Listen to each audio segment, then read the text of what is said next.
жолында тауқыметтің талайын көріп, әлеуметтік теңсіздіктің тәлкегіне ұшыраған Сараның шығармашылық жолы тым ауыр да күрделі жол.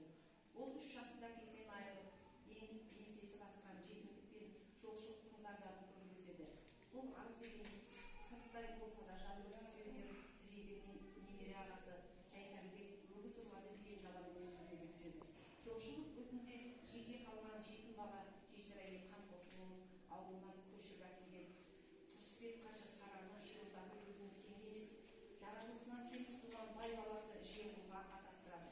Жетім қыз үшін мал алған Тұрысбек қажының әрекетін естіген Несіпбек қажы да дау шығарып, Сараны өз ауылына көшіріп алады.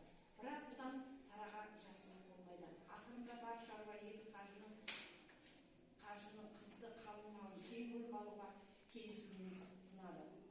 Осылайша Қаршадайынан басылдау шараға түскен ақын қыздың бағының ашылуына осы кезде Найман еліне аралап серілік жасап жүрген атақты Біржан Салмен кездесіп, шашы топты алдында онымен айтуға үлкен себеп болады. Бұл айтыс Сараның халық алдындағы беделін арттырып, атағын алысқа жаяды. Елінің құрметіне бөленіп, халқының махаббатына ие болған ақын қыздың тағдыры тізгінін өз қолдарынан сусып шығып бара жатқанын сезген қажыларда көпке көріну қарсы қалмай, оның басына бостандық береді. Сөйтіп, ақын Сара өзінің асқан дарынының арқасында теңдікке қол жеткізіп, 19 жасында өз теңі Алтынбек Бекбай дегенде тұрмысқа шығады.